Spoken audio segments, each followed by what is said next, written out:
ایک بھائی نے پوچھا تھا کہ تصوف کیا بلا ہے؟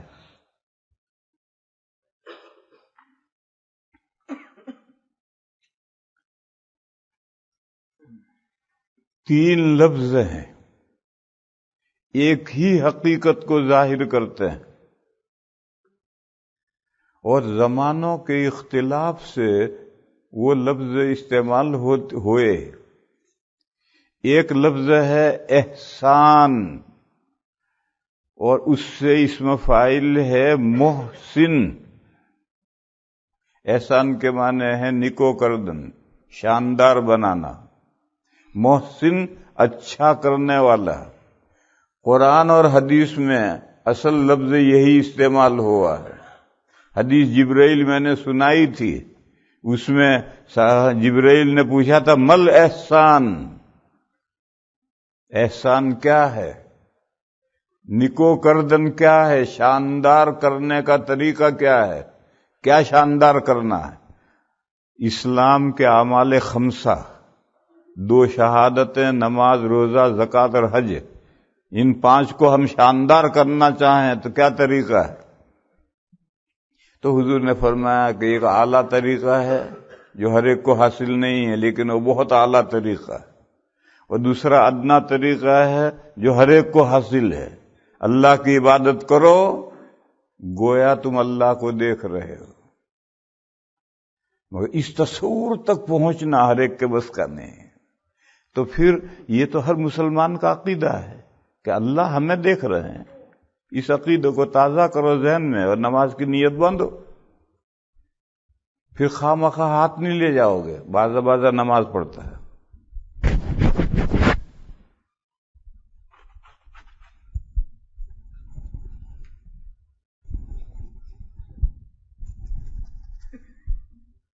ارے نماز پڑھ رہا ہے یا کھیل کر رہا ہے؟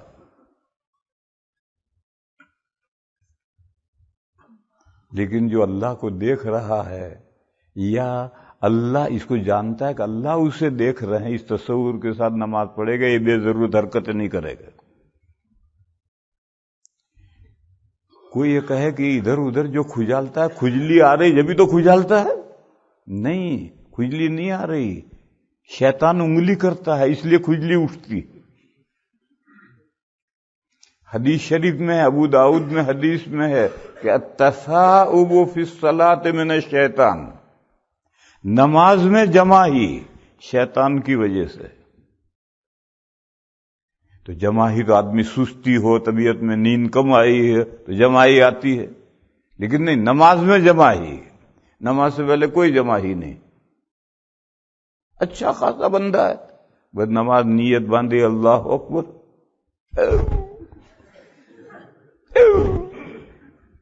بس نماز کیا شروع کی، جماہیوں پر جماہیاں شروع ہو گئی۔ یہ شیطان انگلی کرتا ہے۔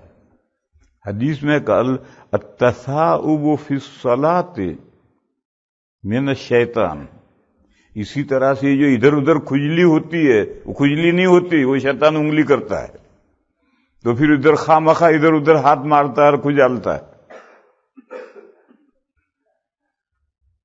تو اللہ کو دیکھتے ہوئے عبادت کرنا یا اس تصور کے ساتھ کہ اللہ ہمیں دیکھ رہے ہیں عبادت کرنا، دونوں کا فرق آسمان زمین کا ہے۔ اور ایسی عبادتیں کرے گا تو پھر وہ لغو حرکت نہیں کرے گا، شاندار نماز پڑھے گا، شاندار روزہ رکھے گا۔ روزہ رکھا ہے، روزہ نام ہے کھانے سے بچنے کا، پانی سے بچنے کا اور بیوی سے بچنے کا۔ کھانا تو ہاتھ نہیں لگا رہا، پانی کو بھی ہاتھ نہیں لگا رہا، اور بیوی کو ڈبل بیڈ پہ ساتھ میں لیٹا کر سویا ہے۔ پھر کیوں ساتھ میں سویا ہے؟ تو نے روزہ رکھا یا مذاق کیا؟ روزہ نام ہے کھانا، پانی اور بیوی سے بچنے کا ہے۔ جب تو نے روزہ رکھا ہے تو بیوی کے ساتھ کیوں لیٹا ہے؟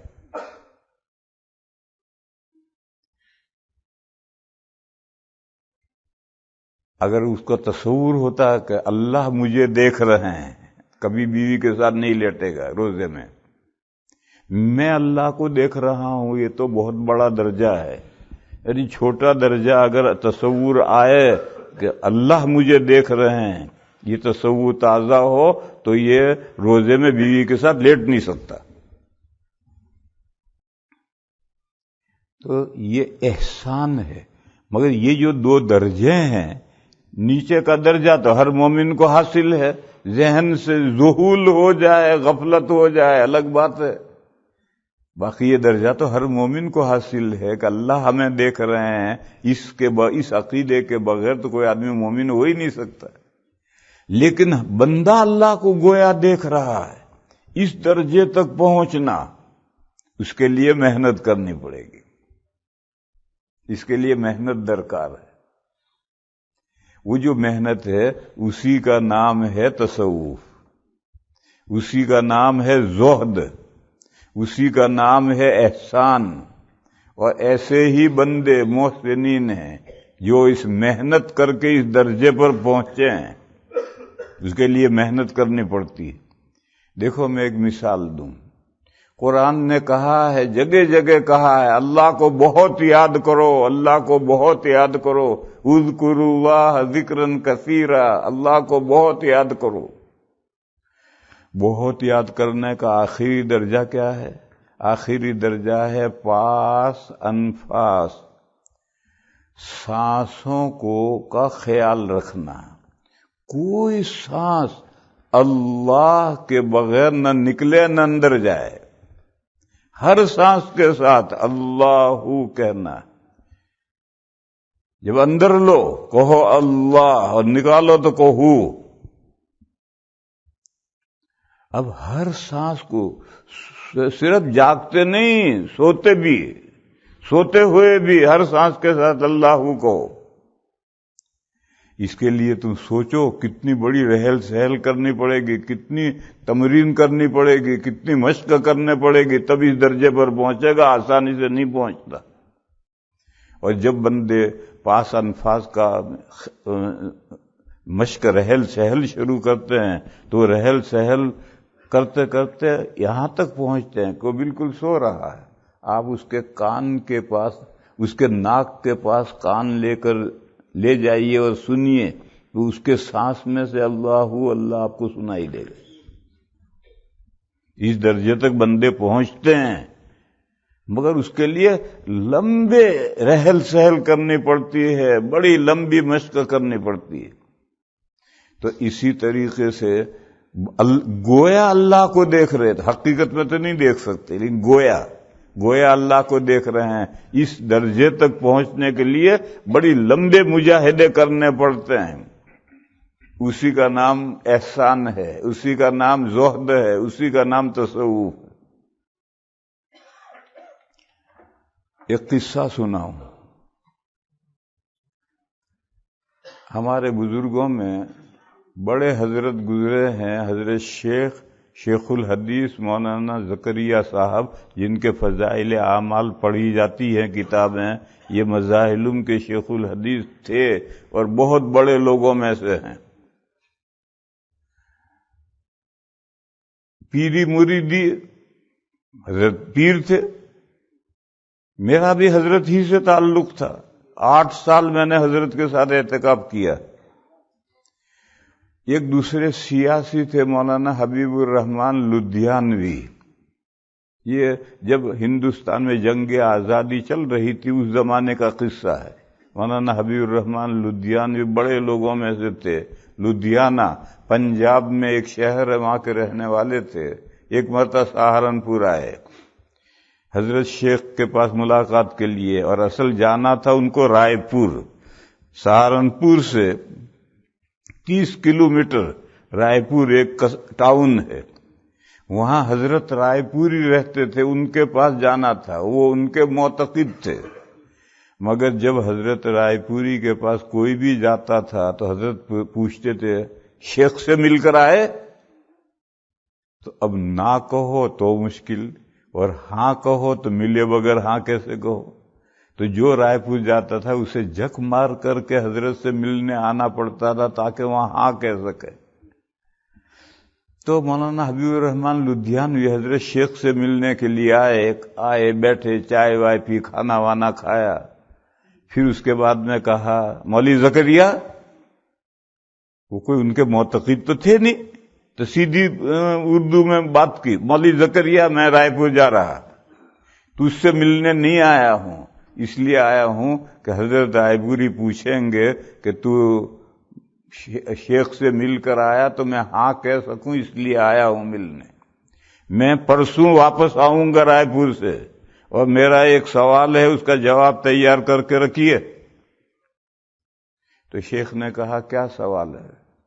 تو اس نے کہا یہ تصوف کیا بلا ہے؟ حضرت رائے پوری کے پاس جا رہے ہیں، وہ بڑے بزرگوں میں سے ہیں، وہ معلوم نہیں کہ تصوف کیا بلا ہے، کہ اس کا جواب تیار کر کے رکھیے کہ تصوف کیا بلا ہے۔ تو حضرت شیخ نے کہا کہ اس کا جواب تو آپ ساتھ لیتے جائیں، پرسوں تک انتظار کرنے کی کیا ضرورت ہے؟ ابھی میں جواب دے دیتا ہوں تصوف کیا بلا ہے، اس کو آپ ساتھ میں لیتے جائیں۔ تو ایک دم ٹھٹک کر رہے گے، کہنے بتا۔ تو حضرت شیخ نے کہا تصوف نام ہے تصحیح نیت کا، اپنی نیت درست کر لو۔ تو بھچک سے کھڑے رہ گئے، کہنے لگے زکریا میں تو یہ سوچتا تھا کہ تو یہ ڈیفینیشن کرے گا تصوف کی تو میں یہ اعتراض کروں گا، تو یہ تعریف کرے گا تو میں یہ اعتراض کروں گا، تو نے تو ایسی بات کہی، اس پر کوئی اعتراض ہی نہیں۔ مومن کی نیت تو صحیح ہونی ہی چاہیے، ہر کام اللہ کے لیے کر، اللہ کے علاوہ کوئی تصور کسی کام میں نہ آئے، اس کا نام تصوف۔ کر لو اعتراض، کیا تو کرو گے اعتراض۔ تو میرے بھائیو یہ وہ احسان ہے اور یہی وہ محسنین ہیں۔ ایسے بندے دنیا کے طالب نہیں ہوتے ہیں، دنیا کے بغیر تو میرے بھائیو کسی کا کام نہیں چلتا۔ بڑے سے بڑا بزرگ ہے، اس کو بھی پیسے ہوں گے تو کھانا خرید کر لا کر کھائے گا، پیسے بغیر تو کام کسی کا چلتا نہیں۔ جب پیسے بغیر کام نہیں چلتا تو پیسے سے محبت بھی فطری نیچرل ہے۔ یہ بھی نہیں ہو سکتا کوئی کہتا ہے کہ فلاں بندے میں مال کی کوئی محبت نہیں تھی، میں نہیں مانتا۔ جب پیسے کے بغیر کام نہیں چلتا تو مال سے محبت بھی فطری ہے، لیکن طلب اور حرص یہ نہیں چاہیے، طلب اور حرص نہیں چاہیے، رال نہیں ٹپکانی چاہیے مال پر۔ زہد اسی کا نام ہے، دنیا سے بے رغبت اور آخرت کی طرف توجہ۔ آخر توجہ یا تو دنیا کی طرف ہے، اور دنیا سے توجہ ہٹا لی تو کہیں آخرت کی طرف توجہ ہوگی۔ تو زہد نام ہے دنیا سے نظر ہٹاؤ، آخرت کی طرف نظر ڈال رکھو، ادھر ہی رکھو، آخرت کے کام کرو، اور دنیا بقدر ضرورت، کیونکہ دنیا کے بغیر تو گاڑی چلتی نہیں ہے، اور اس لیے مال کی محبت بھی فطری ہے، محبت میں کوئی حرج نہیں، لیکن مال کی طلب اور حرص اور لالچ اور مال کے پیچھے رال ٹپکانا اور مال کو پرائیورٹی دے دینا آخرت پر، دنیا کو پرائیورٹی دے دینا، یہ غلط ہے۔ زہد کا یہی مطلب ہے۔ ایک حدیث ہے، زہادہ کیا ہے؟ زہادہ یہ ہے کہ تیرے ہاتھ میں جو کچھ ہے، تیرے جیب میں جو کچھ ہے، اس پر تیرا اعتماد کم ہو، اور اللہ کے ہاتھ میں جو کچھ ہے اس پر اعتماد تیرا زیادہ ہو، یہ زہد ہے۔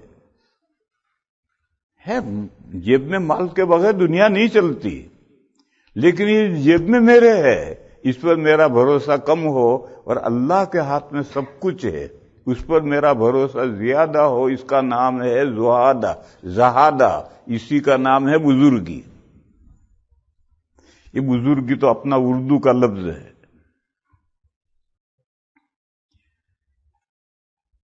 تو قرآن میں اور حدیثوں میں پہلا ورڈ احسان اور محسنین استعمال ہوا، پھر دوسرا ورڈ قرآن میں اور حدیثوں میں زاہد اور زہادہ لفظ استعمال ہوا، دنیا سے بے رغبت، آخرت کی طرف راغب۔ ایسے جو بندے جو دنیا سے بے رغبت ہیں، جب دنیا نے ترقی کر لی اور شاندار کپڑے لوگ پہننے لگے، ٹیلی کاٹ پہننے لگے، ریشم پہننے لگے اور پتہ نہیں کم خواب پہننے لگے، تو یہ حضرات اون کے کپڑے پہنتے تھے، اون کو عربی میں صوف کہتے ہیں، تو یہ ساری دنیا تو بہتر سے بہتر کپڑے پہن رہی ہے، یہ اون کے کپڑے پہن رہے ہیں، تو یہ صوفی کہلانے لگے، اور ان کا جو طریقہ تھا وہ تصوف کہلانے لگا۔ یہ ایک ہی سلسلے کی کڑیاں ہیں، صوفی اور تصوف لفظ قرآن و حدیث میں نہیں آیا۔ زمانہ آگے بڑھا اور جب ساری دنیا، ہمارے یہاں انڈیا میں جو گاندھی کے چیلے ہوتے ہیں وہ کھدر پہنتے اور نیتا کہلاتے ہیں، تو ساری دنیا تو بہترین کپڑے پہنتی ہے، وہ کھادی پہنتے ہیں، تو ان کو نیتا کہتے ہیں، کھادی بھنڈار، اس کا کہتے ہیں نام کھادی بھنڈار۔ تو ایسے ہی ساری دنیا تو بہتر سے بہتر کپڑے پہننے لگی، اور یہ ان کے کپڑے پہن رکھے ہیں، تو ان کا نام صوفی صاحب اور ان کے طریقے کا نام تصوف۔ تو یہ تین لفظ ہیں مختلف زبانوں کے۔ پھر آگے بڑھے، پھر قرون متوسطہ میں جب قرآن و سنت کا علم کمزور پڑ گیا، میرے بھائیوں یہ ماننا پڑے گا کہ بیچ کی مڈل سینچریز جو ہیں ان میں قرآن و سنت کا علم کمزور پڑ گیا تھا، کمزور پڑ گیا تھا بئی معنی کہ خاص لوگوں میں سمٹ گیا، عام لوگوں میں قرآن و سنت کا علم نہیں رہا، اور خاص لوگوں میں بھی علماء، اور یہ جو بزرگ ہیں یہ علماء میں نہیں آتے، ان میں بھی قرآن و سنت کا علم نہیں رہا۔ تو پھر اجمی تصوف کی، تصوف ہر دھرم میں ہے، ہندوؤں کے یہاں بھی ہے، ان کے یہاں یوگ، تصوف کو یوگ کہتے ہیں، اور سنیاسی بن جاتے ہیں، آبادی چھوڑ کر جنگلوں میں جا کر بس جاتے ہیں، سنیاسی بن جاتے ہیں، یہ ان کا تصوف ہے۔ ان عیسائیوں میں بھی تصوف ہے، ان کے یہاں بشپ ہیں، ننے ہیں، یہ سب تصوف والے ہیں، اور بستی سے باہر خانقاہیں ہیں، اور خانقاہوں میں پوری زندگی بزرگ ان کے رہتے ہیں یا رہتے تھے، باہر کبھی نہیں نکلتے، ان کے بھی تصوف، اس کا نام عربی میں ہے رہبانیت۔ اور یہ جو بدھسٹ ہیں ان کے یہاں تو سب سے زیادہ ہیں، ہزاروں مرد اور عورتیں پھنگی ہیں، ان کا لباس بھی الگ ہے، مردوں کا بھی عورتوں کا بھی، اور ان کے پھگواڑے جو ہیں اس کے اندر وہ رہتے ہیں، بھیک مانگتے ہیں، پیسہ کھانا جمع کرتے ہیں، پھر اکٹھا کرتے ہیں، پھر تقسیم ہوتا ہے، پھر سب کھاتے ہیں، یہ سب ان کا تصوف ہے۔ ان کو دنیا سے کچھ نہیں لینا، نہ مرد شادی کر سکتا ہے نہ عورت شادی کر سکتی، تو تصوف ہر دھرم میں ہے۔ تو قرون متوسطہ میں جب قرآن و حدیث کا علم کم ہو گیا تو یہ اجمی تصوف اور اسلامی تصوف میں گھس آیا، یہ اصل سمجھنے کا مضمون ہے۔ جو اجمی تصوف یعنی دوسرے یونان کے فلسفیوں میں بھی تصوف تھا، عیسائیوں میں بھی تصوف تھا، ہندوؤں میں بھی تصوف تھا، یہ سب تصوف جو ان کے یہاں تھا، یعنی بزرگ بننے کے جو طریقے تھے اس میں جو باتیں تھیں وہ اسلامی تصوف میں گھس آئی۔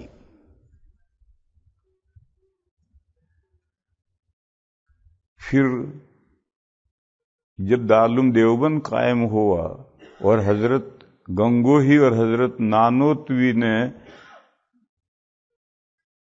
سنت اور بدعت کو نکھارا، یہ سنت ہے قرآن و حدیث سے مطابق، اس کو پکڑو مضبوط، یہ بدعت ہے اس کو چھوڑو۔ اس سلسلے میں حضرت گنگوہی اور حضرت نانوتوی نے اپنے پیر حضرت حاجی امداد اللہ صاحب قدس سرہ کے خیالات کو بھی رد کر دیا۔ یہ کہا ہم نے طریقت میں ان سے بیعت کی ہے، شریعت میں بیعت نہیں کی، شریعت یہ قرآن و سنت ہے۔ تو جب یہاں سے دیوبند نے سنت اور بدعت کو نکھارا تو تصوف میں جو بدعات تھی ان کو سب کو ختم کیا۔ دیوبندی تصوف میں یہ چیزیں نہیں ہیں۔ قرون متوسطہ میں جو دوسرے ریلیجنوں سے بزرگ بننے کی باتیں اور طریقے جو اسلامی تصوف میں گھس آئے تھے، ہمارے بزرگوں نے سب کو نکال کر باہر کیا۔ دیوبندی تصوف میں وہ سب چیزیں ہیں ہی نہیں۔ مثلا ہندوؤں کے طریقہ ہے کہ بیٹھنا کبھی نہیں ہے۔ دیوبند میں اور سہارنپور میں مجھے ایک سادھو ملا، وہ 30 سال سے بیٹھا نہیں تھا۔ مدرسے کے قریب میں ایک نہر ہے، وہاں ایک مندر ہے، وہاں وہ رہتا تھا، تو ہم لوگ ٹہلنے کے لیے وہاں جایا کرتے تھے، تو اس سے ہماری ملاقات ہوتی تھی۔ وہ 30 سال سے بیٹھا نہیں ہے۔ تو ہم نے ان سے پوچھا بھی تم سوتے کیسے ہو؟ تو وہ لے گیا اپنے کمرے میں، 2 رسیاں اس نے باندھ رکھی، ایک رسی یہاں باندھ لی، ایک یہاں باندھ لی، کھڑا ہے سو رہا۔ اس نے کمرے میں لے جا کے دکھلائی، موٹے موٹے 2 رسے باندھ رکھے، اس میں کھڑا ہو گیا، ایک یہاں پہن لیا، ایک یہاں پہن لیا، باندھ لیا، کھڑا کھڑا سو رہا۔ 30 سال سے بیٹھا نہیں۔ ہمارے یہاں تصوف میں ایک صلاۃ معکوس ہے، سر کے بل کھڑے رہو، ٹانگیں اوپر اور نماز پڑھو۔ پتہ نہیں کیسے لوگ نماز پڑھتے تھے۔ اب یہ ہندوؤں جیسی تو بات ہے، صلاۃ معکوس اس کا نام ہے، سر کے بل کھڑے رہو، ٹانگیں اوپر کرو، نماز پڑھو۔ یہ سب غیروں کے تصوف میں سے ہمارے تصوف میں یہ باتیں آئی تھی۔ اسی طرح سے تصور شیخ میں ذکر کرنے بیٹھا ہوں، لا الہ الا اللہ، لا الہ الا اللہ، اور میرے دماغ میں کیا ہے؟ میرا پیر۔ ارے لا الہ الا اللہ کہہ رہا ہے، اللہ کا تصور کرنے، پیر کا تصور کیوں کر رہا؟ تصور شیخ یہ تصوف میں آیا تھا کہ جب لا الہ الا اللہ کا ذکر کرو تو دماغ میں پیر کا تصور ہونا چاہیے، لا حول ولا قوت الا باللہ۔ یوں یہ پیر خدا بنے ہیں، اور پیروں کو جو مرید سجدے کرنے لگے ہیں وہی تصور شیخ کا نتیجہ ہے۔ جب دماغ میں پیر کا تصور کر کے لا الہ الا اللہ، لا الہ الا اللہ کہو گے تو پیر تصور خدا بنے گا، اس کو سجدے بھی کریں گے، سب کچھ ہوگا۔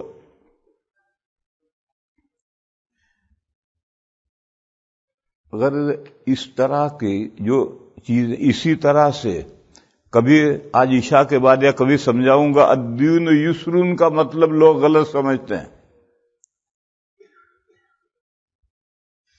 اور دوسری طرف ایک طرف تو یہ کہتے ہیں کہ جتنا دین پر عمل کر سکو کرو، دین آسان ہے، ہر حکم پر عمل کرنا ضروری نہیں ہے، یہ غلط ہے، دین یسرن کا یہ مطلب نہیں ہے۔ اور دوسری طرف لوگ کیا کہتے ہیں، اتنے بھاری بھاری ریاضتیں، مشکور مشقت عبادتیں اپنے لئے لازم کرتے ہیں، روزانہ 24 گھنٹے میں قرآن ختم کرنا ہے، رات بھر نفلیں پڑھنی ہے، 1,00,000 مرتبہ ذکر کرنا ہے۔ یہ جو بھاری ریاضتیں ہیں یہ بھی اسلام میں نہیں ہیں، بخاری کی حدیث میں اس کی ممانعت ہے، مگر یہ صوفیہ نے اس کو سب کو اپنے لئے لازم کیا۔ دیوبند نے ان سب کو بھی ختم کیا، اعتدال کے ساتھ اللہ کی عبادت کرو، بھاری ریاضتیں مت لو۔ بہرحال دیوبند میں جو تصوف ہے وہ قرون اولیٰ کا، حضور، صحابہ، تابعین، تبع تابعین کے زمانے میں جو چیزیں قرآن و سنت کے مطابق تھی، دیوبندی تصوف میں بس وہی چیزیں باقی ہیں۔ بیچ کے جو سینچریز، قرون ہیں، صدیاں ہیں، ان میں اجمی تصوف سے جو باتیں آئی تھی وہ ساری باتیں دیوبندی تصوف میں داخل شامل نہیں ہیں۔